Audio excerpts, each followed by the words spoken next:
Word-to-word translation, please repeat after me. Taila, with vegetable oil. Gorasa, yogurt. Gandha uda, perfumed water. Haridra, turmeric. Sandra, plentiful. Kumkumai, and with vermilion powder. Kumbhi, by the men. Liptaha, smeared. Pralim pantyaha, smearing them in turn. Vijahru, played. Varayositaha, the courtesans. Translation and purport by the followers of His Divine Grace Srila Prabhupada ki Jai. Translation: the men smeared the courtesans with plentiful oil, yogurt, perfumed water, turmeric and kumkum powder, and the courtesans playfully smeared the men with the same substances. Please repeat after me. The men smeared the courtesans with plentiful oil, yogurt, perfumed water, turmeric and kumkum powder, and the courtesans playfully smeared the men with the same substances. Purport. Srila Prabhupada describes the scene as follows. The men and women of Indraprastha, their bodies smeared with scents and floral oils, were nicely dressed in colorful garments and decorated with garlands, jewels and ornaments. They were all enjoying the ceremony, and they threw on each other liquid substances like water, oil, milk, butter and yogurt. Some even smeared these on each other's bodies. In this way, they were enjoying the occasion. The professional prostitutes were also engaged in jubilantly smearing these liquid substances on the bodies of the men, and the men reciprocated in the same way. All the liquid substances had been mixed with turmeric and saffron, and their color was a lustrous yellow. Om Jnanatamyantasya Jnananjana Shalakaya Chakshurunmiletam Yena Tasmai Shri Guruve Namah Shri Chaitanya Manobhishtam Sthapitam Yena Bhutale Swayam Rupa Kadamaham Dadati Swapadantikam Vandeham Shri Guru Shri Uttapadakamalam Shri Gurun Vaishnavasya Shri Rupam Sagrajatam Sagana Raghunathantikam Tam Sajivam Sadhvaitam Savadhutam Parijana Setam Krishna Chaitanya Devam Shri Radha Krishna Padan Sagana Ravita Shri Vishakanditamasya He Krishna Karuna Sindhu Deenabandhu Jagatpate Gopesh Gopika Kant Radha Kant Namastute Tapta Kanchan Gaurangi Shri Radhe Vrindavaneshwari Vrishvanusute Devi Pranamami Hari Priye Vancha Kalprovescha Kripa Sindhuvevacha Patitanam Pavanebhyo Vaishnavebhyo Namo Namaha Namah Om Vishnupadaya Krishna Prasthaya Bhutale Srimate Bhakti Vedanta Swaminiti Namine Namaste Saraswati Deve Gaurvani Pracharine Nirvishesh Shunyavadi Paschat Destarine Jai Shri Krishna Chaitanya Prabhu Nityananda Shri Advaita Gadadhar Shivasadi Gaur Bhaktivinoda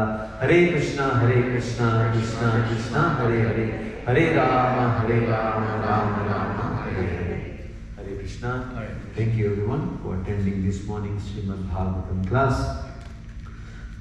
Just recapping on the last chapter, that was the killing of the deliverance of Shishupal.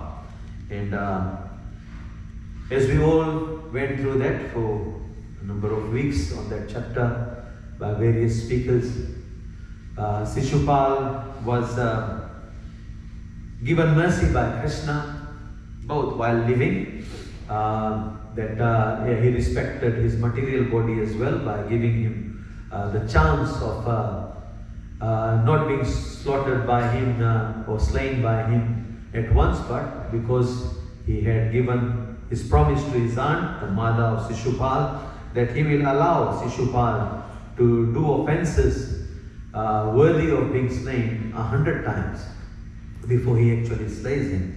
So we saw that is Krishna's mercy. Krishna has given mercy not only to the aunt but to Shishupal as well, that even though he'll commit offense 100 times, which would be rightfully penalized by death or by slain, by slaughter, all Krishna is showing is how merciful Krishna is.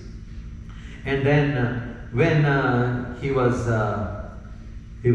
killed, when he was delivered, and we all know where he went, isn't it? He went through the,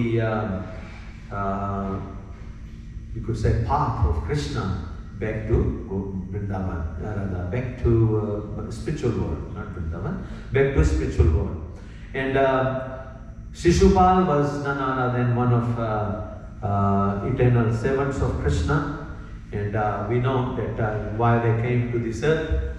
It was all through only being offensive towards devotees, isn't it? They were offensive towards the four Kumaras, and being offensive to devotees, that can bring very serious consequences, and that is what happened to these brothers Jai and Vijay.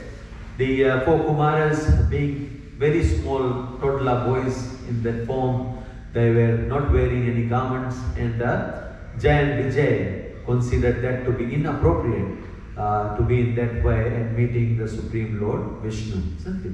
So they asked them to leave, and because they could not welcome them in that way to meet Lord Vishnu. But these four Kumaras were very, very learned. They were very learned in Shastras. And their guru was none other than their elder brother, Devishinara, isn't it? That was, he was their spiritual master, in other words. So they were well versed with Shastras. So they knew that meeting the Lord could be in any form, and being of toddler age, it was not important for them to wear any garments because Krishna is, their explanation is that the body is the garment of the soul anyway, isn't it? The body is the garment of soul anyway. Prabhupada says that what is the purpose of saving the coat of the man when you can't save the soul? You know, the coat of the devotee, coat of a jiva is this body. So why would we work hard to save this body? That was Prabhupada's explanation when people asked him that you're getting so much money, why don't you build hospitals, schools and other things like what others are doing? And Prabhupada's explanation was no, that we need more spiritual protection, rather spiritual treatment rather than the physical treatment. Spiritual treatment was more important, or rather is more important than physical treatment. And the explanation he gave, or the illustration he gave was of saving the coat of the drowning man rather than saving his body. So here we know that we actually are souls. That's what Prabhupada meant, that we actually are souls and we are fallen from the spiritual world. We are fallen from the spiritual world and we are supposed to go back to the spiritual world. And saving the jiva that is what Prabhupada meant, that we are supposed to go back home, back to Godhead. Saving the jiva, everyone who are fallen souls, like all of us, you know, whether we are here, we are on the streets, we are in bed still, or wherever we are at work, every jiva in this material world, or whether we are not even in the human form, we are in animal form, or we are in aquatic form, we are in the form of plants and plants and trees. We all need to go back home, back to Godhead. And Srila Prabhupada was very well versed with Shastras, and that is why he knew what was the actual need for human society. What is the actual need for human society? The actual need for jivas. You know, the explanation for how we're going to do good to other beings. You know, a lot of our spiritual masters as well as acharyas tell us that yes, by having compassion towards them, isn't it? They get killed prematurely. They don't go through their full life in their form as animals and plants. And looking after nature is the responsibility of all the Vaishnavas. That is, all the devotees of the Lord. The devotees of the Lord value every soul who are in embodied form, isn't it? We have to value every being in this material world. And that is from where this protection of environment and protection of animals, all that comes from.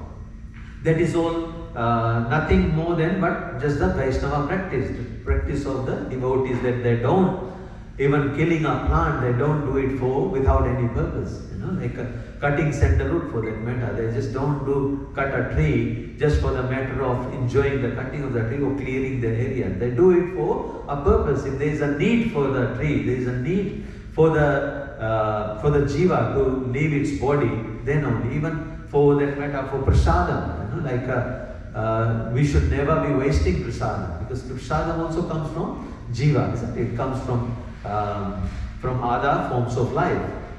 You know, Prabhupada also explains that in this material world, we can't live without eating or relying on other jivas for food. You know, like unless we are like very ancient small organic organisms, we all have to rely on one another jiva form for our consumption. So that is the explanation given by acharyas or rather Prabhupada, that we need to look after the environment, we need to recreate the environment which has been damaged. You know, and that is where a lot of our devotees are buying these farms and, you know, looking after cows and showing the whole world. You know, a lot of places we have developed under ISKCON that are worthy of studies, that how, you know, we have done that through just following Shastras, you know, looking after other jivas. You know, so we were talking about devotees. When a devotee of the Lord, you know, achieves something, for example, looking at Yudhishthira Maharaj, you know, like he achieved such a glorious kingdom. He was given a deserted place, rather, not a desert environment, and with very much hard work and of course Lord Krishna's blessings, they managed to build it into a very admirable state. The Indraprasth was such a beautiful city. It was built by Maidana, the direction of Lord Krishna, and it became much bigger and much better than any other place in the world, any other city in the world. So when Yudhishthira Maharaj got there, then he thought to be dutiful towards Lord Krishna, so he arranged Rajasuya Yajna. So when he arranged the Rajasuya Yajna, his main purpose, as we mentioned earlier, or we read earlier, was to glorify Lord Krishna. So that is why he had invited all the kings and all the sages, even demigods, everyone came to glorify Lord Krishna, because Lord Krishna is the only person worthy of that, and then we all know what happened after that. So the devotee of the Lord gives credit for anything he gains, like Yudhishthira Maharaj, while Krishna was physically present for Yudhishthira Maharaj. That wasn't because Yudhishthira Maharaj is not an ordinary soul, or Arjuna or other Pandavas for that matter. So Lord Krishna was there personally to make sure that they are well looked after, to make sure that they develop into what they actually are. They are Nitya Parshas of Lord Krishna. So Lord Krishna, when re-establishing the one of his purpose to reincarnate is to re-establish Dharma. So he brought his Nitya Parshas, and then he built this city, this whole thing, together with the Pandavas. In fact, it was Pandavas who built it with the help of Lord Krishna. But Lord Krishna made it happen. He sanctioned it, isn't it? So when that was done and everybody else was invited, we know that it was not only the well-wishers there, isn't it? There were other individuals there who were not well-wishers of devotees. And then we know what happened to those people. So here, in this Rajasuya Yajna, as it goes on, we read that when Shishupala was killed, a lot of his followers who were against the Pandavas and who were envious of their development, then what did they do? They immediately left. But there were certain individuals who are family members, for example, Duryodhana, Karna, and all of those, Shakuni. They could not leave because they had to show that they are still happy with what, although inside they were not happy. They were very much envious to those Pandavas. So they, just to show that they were happy, they stayed on. They stayed on for the whole of the festivities, the yajna. And then now the yajna is in process. And when the yajna is in process, everybody has been given a duty grade in the earlier verses. 4, 5, 6, 7, I believe. They all tell us that everybody was given a duty to perform. Duryodhan was given to look after treasury. And to look after treasury, he realized that how come we are all judging, depending on our nature. So he is judging how come these people have become so successful. He's given the wrong place, the key to the treasury. So now he is, apart from looking at what is out there manifested, the Maidano created palaces and all those, and the whole kingdom is full of economic development to a level which anybody would be admiring. They worked hard to develop that, and it became like a very, very productive state. So what is going through the hearts of those who are envious towards Pandavas? So this gives a very good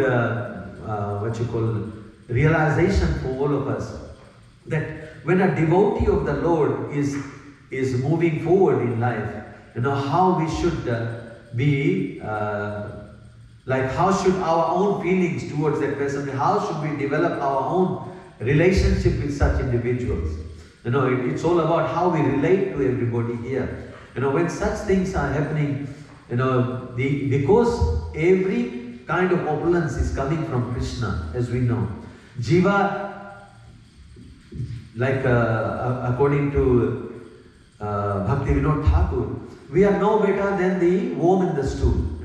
We are all more or less similar to worm in the stool. He considered himself to be similar to worm in the stool. He's not telling us because he is a devotee of the Lord. But we have to get that realization ourselves that without Krishna's mercy, without the mercy of our acharyas, without the mercy of devotees, we are just nobody. Like what Bhaktivinoda Thakur is telling us.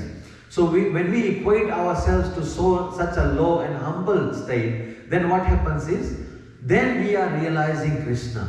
Then only when we know our actual state, that we are such fallen souls, we are encased in this body, we don't know what we are going to do tomorrow, and what is going to happen in our next life, like what sort of body we are going to get in our next life.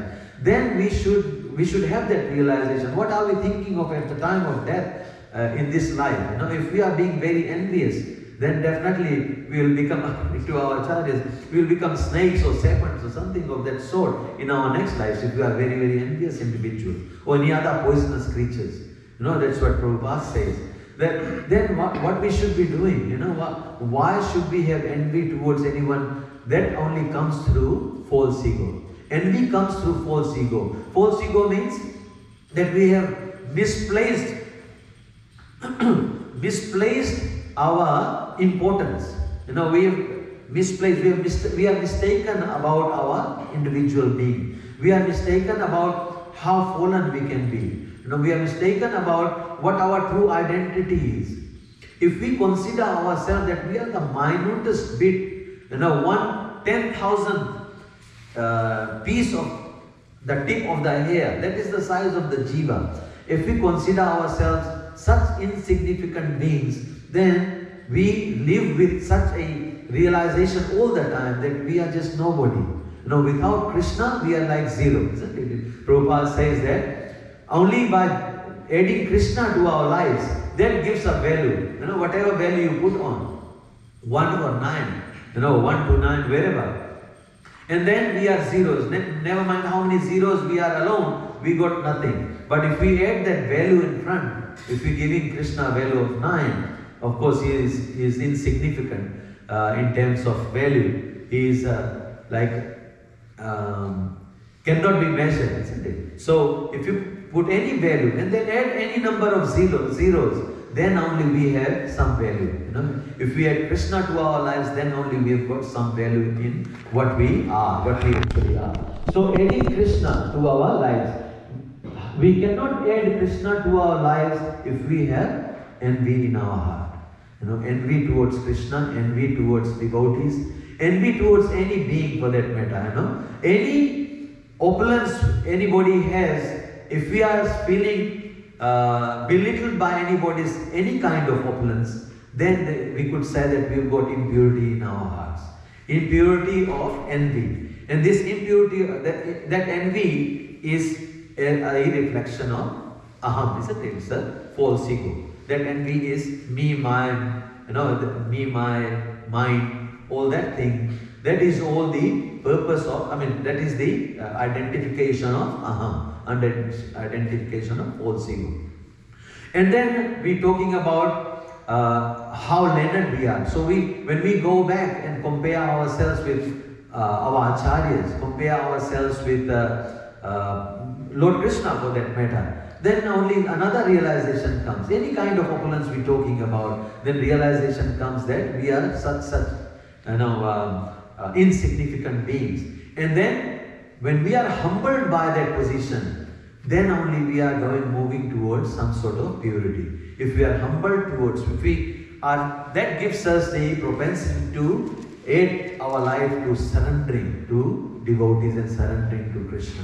Without the realization of our insignificance, it is very hard to live aham. It's very hard to live false ego. So here, Duryodhan, we could see that we have read in the past, that he was so envious and so egotistic that he could not even bear to have anything overhead, talking about even umbrella. He thought that there is nothing more important than him. And that was also the impression given by his father, being in the throne, being on the throne. Because he was his eldest son, and it was coming from a authority which was the king of the kingdom. That yes, whatever he wanted, he was given, and he was spoiled by the father, isn't it? And the father could not, and there were times that father could not even stand against his will, Duryodhana's will. So by doing that, by providing Duryodhana with everything he wanted, whether it was good or bad, and we all know that he was well groomed by his uncle, isn't it? Well groomed by his uncle, what's his name? Sakuni, to be envious towards Pandavas. He in himself, it is said that Duryodhana was of the mind frame that he could give his life for anybody, like he was of such nature. But then when it came to being not only, but by the association, that is the important word we have. By the association of his uncle, he was always corrupted. His mind was always corrupted against the Pandavas. And that is what Krishna could not accept. That is what Krishna could not accept. Krishna does not accept anyone who is envious towards his devotees. So in our own lives, we reflect on that. That if Krishna does not accept anybody's envy towards his devotees, then how do we rate ourselves on our day-to-day interactions in this temple, day-to-day interactions outside?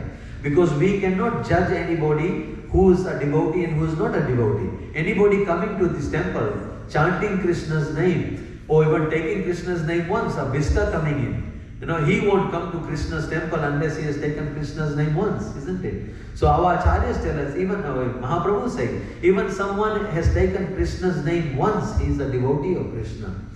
So what sort of treatment we should be giving to anyone who is coming into this temple? We should all reflect on that. We should all think about it. Am I giving proper treatment to everybody in my life?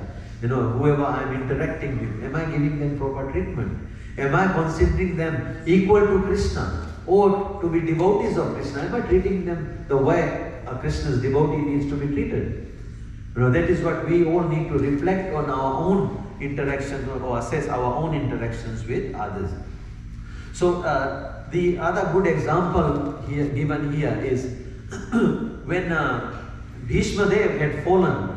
Not only that, after the 56 or whatever number of days he was on the Vanashaya, 2 months, he was thinking of Krishna all the time, and he was reflecting on where he went wrong. And he was reflecting on. He was a very learned individual, and he is a Mahajana, isn't it? He's a Mahajana, and being a Mahajana means someone whose footsteps we need to follow, isn't it? He's a Mahajana. So if we are to follow his footsteps, doesn't that mean he is one of the most learned individuals in the whole creation of Krishna?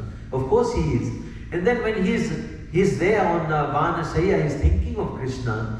Then when ultimately Krishna, taking all his big entourage, all the Pandavas and everybody in the kingdom followed to go to Bhishma Dev. And when they are going, Bhishma is smiling. Bhishma is smiling, and he's not talking to Krishna. He's talking to Kripacharya. Kripacharya, look at how merciful Krishna is. Look at how merciful Krishna is. He's coming to see me. He's coming to see me. I am a fallen soldier. I am fallen because of my ill deeds. That is what he knows. He's fallen because of his bad deeds. And we all know that being a Mahajana, we are all reflecting. He is all in white and always following Dharma.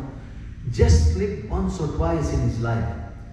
And then he's thinking of himself, I'm such a fallen soul.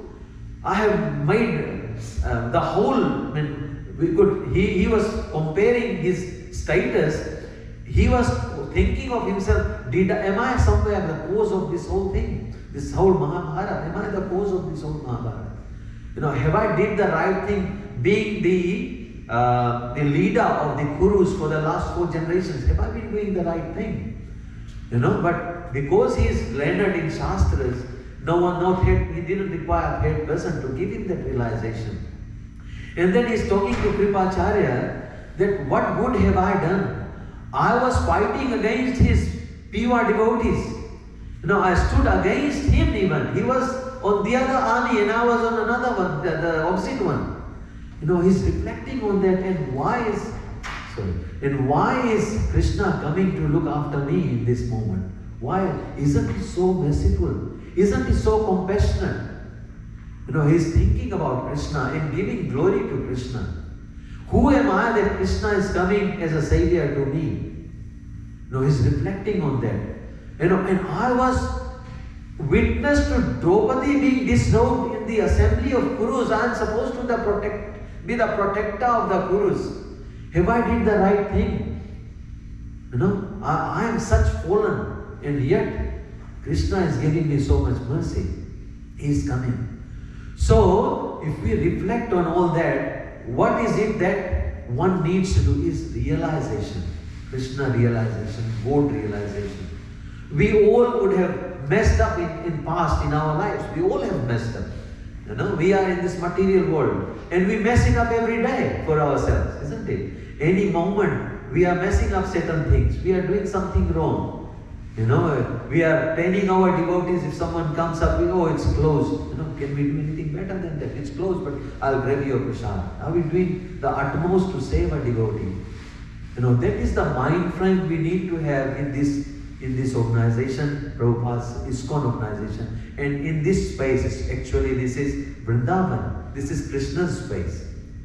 Any temple made by Prabhupada and where Krishna exists in any form of deities we are praying to, that is Vrindavan. That is all an expansion of Vrindavan. So in Vrindavan, who is the king? Krishna is the king. And queen is Radharani. And whoever comes to their shelter, we all know what happens to them. Whoever comes in to their shelter, they are all protected. So if someone is coming, we have to have the same mind frame, same mood, that yes, this is Krishna's home and I am the servant of the servant of the servant. I am the servant. If I am the servant and Krishna's guest is coming, what should I be doing? That is the question we all need to ask ourselves on everyday basis. So here, Bhishmadev is reflecting on himself and he is glorifying Lord Krishna for how merciful Lord Krishna is. That is on his deathbed. That is on his deathbed. And he is not that only his realization came then. He is a devotee of the Lord. He is always calculating. Whenever he takes any action, he is calculating what he needs to do next, isn't it? What is the right thing to do for the kingdom? Because he has taken an oath to look after the kingdom. And only he'll leave his body when he sees that the kingdom is protected from every direction. Then only he'll leave his body. That is the promise he gave to his father. And the father had given him the boon that he will leave the body at his own will, isn't it? That's the boon he had given, he was given. And that is the promise he gave to his father. So, in this, sorry, I was just going to say something. Bhishma confessed about siding with the Kauravas and going against Krishna. But then he is explaining what's the reason. He's explaining it to Yudhishthira Maharaj. He's explaining it to Yudhishthira Maharaj that what have I been consuming? That is the reason why we need to consume prasad only. He said that I was eating from Duryodhan, isn't it? I was getting my livelihood from Dhritarashtra because I was working under his kingdom. I was eating his food, I was under his shelter. That is the reason why my intelligence was corrupted for that moment. Although he was very learned, but when the time comes, actual times comes for us to make a decision, take a stand, then what purity and impurity we have in our hearts, that matters. If we have purity, then we will, regardless of our own suffering, that a Vaishnava doesn't care whether he's going to enjoyment or suffering. What does he do? He knows the right thing to do. He is Krishna conscious at every moment. And that Krishna consciousness gives him the strength to stand against any kind of atrocities. Whether his decision is taking him to hell, he is prepared to go to hell. Whether his decision is taking him to heaven, he is going to do that. Provided it's on the path of righteousness. Provided it's on the path of dharma. And that is what Bhishma Dev is telling. That if I was taking the right food, if I was taking Krishna Prasadam, in other words, then I wouldn't have slipped in my decision. I wouldn't have kept quiet or been silent when Draupadi was challenging me whether Yudhishthira Maharaj had a right to put me as a stake in the gambling game. He stayed silent. And then later on, just to make him look good, he said, ask Yudhishthira Maharaj. He totally evaded the subject, isn't it? He totally, avoided the subject of making a decision on that. But if a pure devotee was there, I am the most senior, guru, then he would have made that decision if he was taking the food in a pure way. So he is giving all of, and what our acharyas are giving us as do's and don'ts, the 4 regulative principles, the chanting of Krishna's name, the Maha Mantra. Why are they giving us? It's coming out of the Shastras. It's coming out of Mahajanas like Bhishma Dev. So that is why they have given us, Mahaprabhu has given us this mantra, isn't it? And that is Hare Krishna, Krishna Krishna, Hare Hare, Hare Rama, Rama Rama, Hare Hare. And that is the way to happiness, that's the way to God realization. And if we are chanting in a pure way, then we are the instruments of Krishna. We become the instruments of our Acharya. We become instrument of Prabhupada. We won't be chasing any devotee out of this temple. We will be attracting more and more people into this temple.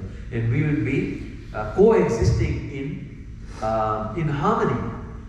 Just going back to the verses, everybody is enjoying that environment. Sorry, I didn't reflect much on that in times now. Everybody is enjoying that association, isn't it? They are there because they are serving the Lord. The yajna has been performed, I believe, after this. And then they are going for Ganga Snan. And then that is when they smear this oil and other perfumes and flowers and you name it onto each other. They are glorifying each and every devotee. We are giving a fragrance to another person. And everybody loves fragrance, everybody loves flowers, unless you've got allergy or anything for that matter. But everybody loves them, isn't it? Everybody loves a perfume, someone giving you a perfume. And then you are playing these games. Talk about Holi. Why is it so famous? Everybody loves to be played with water and the fluids and the powder, rangoli, and what we're talking about, the kumkum and hardira. Everybody loves that. It is that atmosphere of glorifying the Lord. It's that atmosphere of glorifying the pure devotee of the Lord who is doing this sacrifice. So yes, everybody coming here, let's smear them with something good. That is the reflection from all these things, all the Shastras, from whatever our Acharyas give us. Okay. So thank you everyone. Once again, if anyone's got any questions, comments, or if anyone has anything to correct me as well, because I'm also learning in the process.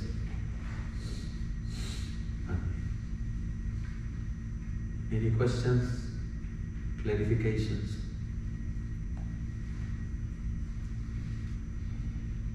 Yes, Mataji, Hare Krishna.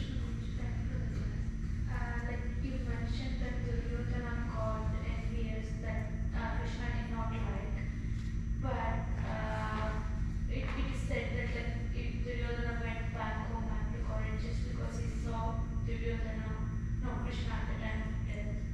So how does both of them go together? Duryodhana stands as being envious. That is something because of his nature, and we know what sort of lifestyle he led. And then when he left his body, it is also in the Shastras that if a warrior is leaving the body and he is like a Kshatriya, and he's leaving his body, doing his duty. Although he messed it up, we all know that he is one of the reasons for for the cause of the Mahabharata Yuddha. Then he did leave for higher planetary system. And because of Krishna's presence there, he did not fully go to the spiritual world. He would have got some sort of mukti, but he did not get into the realm of Krishna's pure devotees. He did leave his material world for higher planetary systems, but because he was envious towards Krishna's devotees and towards Krishna himself, then he does not get the full the place where all the devotees are supposed to go. Okay? Anyone wants to claim Prabhu? So Duryodhana went to heaven. He didn't go to spiritual world. Explain the first chapter of Bhagavad Gita. All the army who fought in Kurukshetra, they attained the heavenly planet. But Acharyas give one slide explanation beyond that. Kauravas who were facing Krishna, the army who were facing Krishna, and at the time of death, they saw Krishna favorably. They were taken back. But that's a slight difference. But generally, all the warriors, the ultimate destination is always. In fact, that's what Krishna says to Arjuna also. That even if you lose and die, you will at least gain heavenly kingdom. So he went to heavenly kingdom, he didn't go back to that. But whereas Shishupal went because he was personally killed by Krishna. That's the difference. So all the demons who were personally killed by Krishna, they got Sahaja Mukti in personal liberation. That's Duryodhana went to heavenly. Thank you, Guru. Very nice explanation. Yes, Madhuri. So when Krishna is about to come to perform the leelas, he comes with his entourage. So when he's obviously arranged all his personalities, characters, when he's coming to. So then when they're going back, they're not going to go back with Krishna? Those coming as entourage of Lord, actually they are Nitya Siddhas, Mataji. So they definitely remain with Krishna. Wherever Krishna goes, they go with him. And as Prabhu explained, yes, in the Shastras, it is coming back to the Varna Ashrama, the Varna Ashrama. If you are living a fruitive life, then pious activities definitely take us back to heavenly planets. It doesn't take us across the heavenly planets. So, yes, if we are living a pious life, piety takes us to heavenly planets, and impiety to hellish planets. So definitely that's the place where Duryodhana and others went, as Prabhu explained. And when we're talking about someone who surrendered at the last minute, like we are talking about Karna here, for example, Karna knew who Krishna was, and when at the time of death he could foresee the death coming, and then his realization also happened. I don't know in depth about the explanation of it, but he knew who Krishna was. And the others who were there, they were envious towards Krishna, and if they died on the battlefield with that, but because they did leave their bodies at the time of a war, and they were Kshatriyas, so definitely they got heavenly planets. Okay? Mataji, does that explain? Anybody else? Any question? Sure. Some devotees, they go to Vaikuntha, right? So do they go back home once they reach Vaikuntha, or do they just... Vaikuntha is home. I mean like Goloka Vrindavan. It depends on what sort of devotional service we are doing and who is our Aradhya, who is the deity we are worshipping.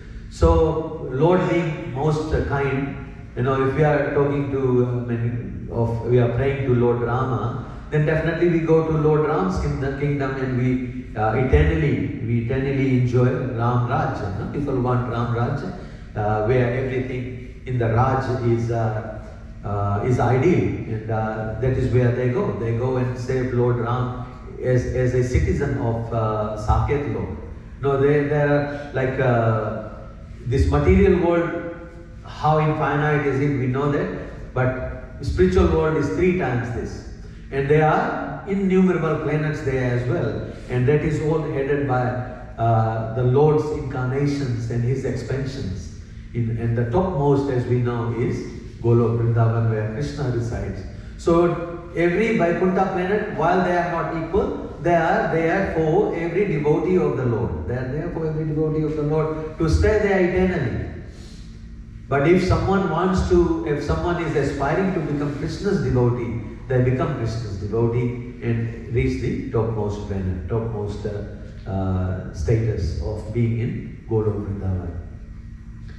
Our acharyas give us all the different levels of, it's not level, it's all Vaikuntha planet. We are there eternally. And the Lord is there, it said, Purnamada, Purnamatu, Purnamudakshate, Purnasya, Purnamada, Purnameva Vasishate. Everybody is fully satisfied in Vaikuntha planet because whatever expansion of Lord is there, the Supreme Lord is there, it's giving everyone the ideal status to stay. Whether it's Ramchandra or Narsimhadev, you name it, they all have their planets, and then there's eternal happiness there. Okay. Anybody else? Any questions? Comments? Thank you everyone for this morning's class. Jai Shri Srimad Bhagavatam ki Jai. Srila Prabhupada ki Jai. Jai Gaur Premanande.